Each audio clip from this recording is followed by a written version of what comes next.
चलिए दर्शकों, बहुत से ऐसे लोग हैं जब सुबह सुबह वो टॉयलेट जाते हैं तो उनका पेट पूर्णतः साफ नहीं होता है। उन्हें ये एहसास होता रहता है कि कुछ और स्टूल पास होना चाहिए। स्टूल पास करते समय बहुत से ऐसे लोग हैं जिन्हें बहुत ही जोर लगाना पड़ता है।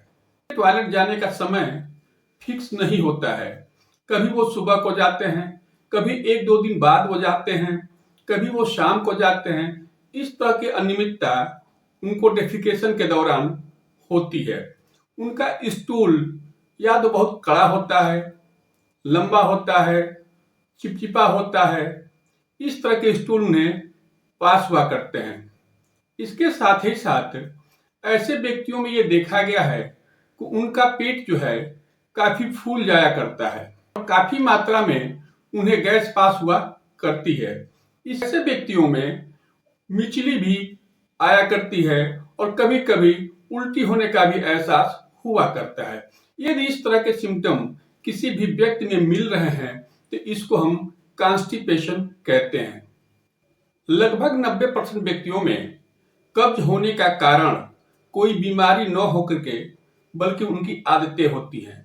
यदि कोई व्यक्ति कम मात्रा में फाइबर लेता है, कम मात्रा में पानी पीता है तथा वो फिजिकल वर्क कम से कम करता है, ऐसे व्यक्तियों में कॉन्स्टिपेशन होने के चांसेस बहुत ही ज्यादा होते हैं। इसके साथ ही साथ कुछ इंडोक्राइनल काज भी होते हैं। कुछ ऐसी बीमारियां होती हैं जिसमें कॉन्स्टिपेशन हो जाया करता है। थायराइड की एक बीमारी होती है जिसे हम कहते हैं हाइपोथायरायडिज्म। हाइपोथायरायडिज्म में हमारी शरीर की सभी क्रियाएं बहुत ही धीमी पड़ जाती हैं, जिसके कारण हाइपोथायरायडिज्म के पेशेंट में कब्ज पाया जाता है। डायबिटीज के केस में भी, शुगर के केस में भी लोगों में कॉन्स्टिपेशन पाया जाता है।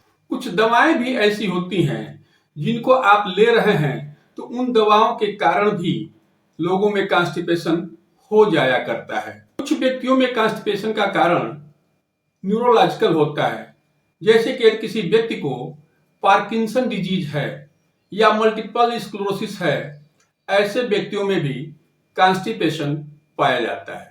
ये हुए कॉन्स्टिपेशन के मुख्य कारण।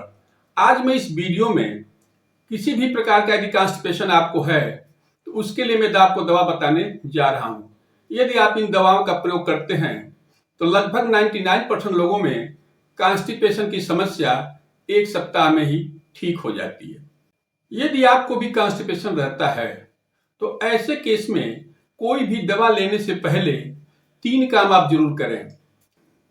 पहला काम ये कि आप दिन भर में कम से कम 10 गिलास से लेकर के 12 गिलास तक पानी पिए। दूसरा काम ये कि आप अपने भोजन में फाइबर की मात्रा बढ़ा दें। इसका सबसे बेहतरीन तरीका यह है कि आप अपने भोजन में फलों का प्रयोग करें, हरी सब्जियों का प्रयोग करें तथा अंकुरित अनाज का प्रयोग करें, जिससे कि फाइबर की मात्रा बढ़ जाएगी। और कम से कम आधे घंटे रेगुलर आप एक्सरसाइज करें। यदि ये सब करने के बाद भी आपका कॉन्स्टिपेशन दूर नहीं होता, ऐसे लोगों के लिए मैं 3 दवाओं को रिकमेंड करता हूं। पहली दवा प्लम्बम मेट 200, दूसरी दवा ओपियम 200 और तीसरी दवा नक्सबोम 200।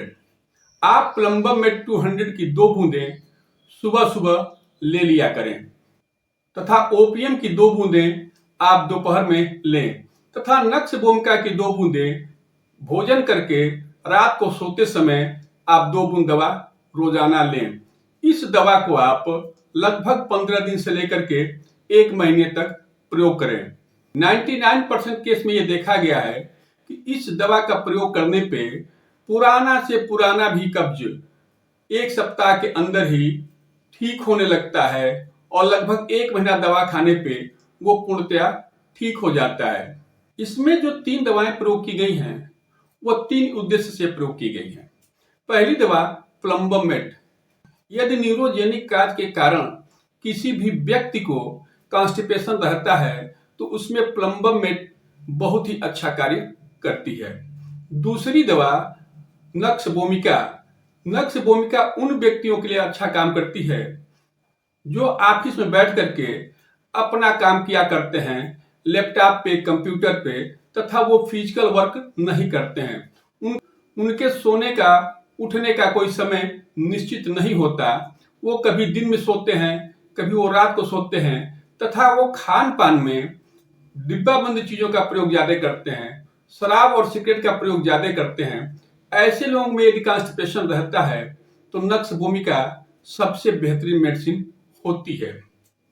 नक्स भूमिका के पेशेंट को उसका पेट पूरा साफ नहीं हुआ है और वो बार बार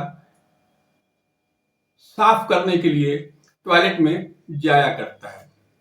ओपियम उस पेशेंट में बेहतर वर्क करती है जिसमें स्टूल जाने की इच्छा उस व्यक्ति को होती ही नहीं है। वो 1 दिन, 2 दिन, 3 दिन के बाद उसे अर्जिंग होती है, तब जाकर के वो स्टूल पास करने के लिए टॉयलेट में जाता है। ऐसे व्यक्तियों का स्टूल काला होता है, राउंडेड होता है। यदि इस तरह का कॉन्स्टिपेशन है तो उसमें ओपियम बहुत ही अच्छी दवा है और ये दवा बहुत ही अच्छी तरह से उसमें कार्य करती है। इस प्रकार से इन तीनों कॉम्बिनेशन को बनाया गया है। प्रिय दर्शकों, किसी भी तरह का यदि आपको कॉन्स्टिपेशन है तो इस दवा को कम से कम 1 सप्ताह तो जरूर आपको आजमाना चाहिए। और मेरा यह दावा है कि 99% लोगों का कॉन्स्टिपेशन इन दवाओं से दूर हो जाता है। प्रिय दर्शकों, यदि आप लोगों को मेरा वीडियो अच्छा लगा हो, लाइक करें, शेयर करें, सब्सक्राइब करें। धन्यवाद।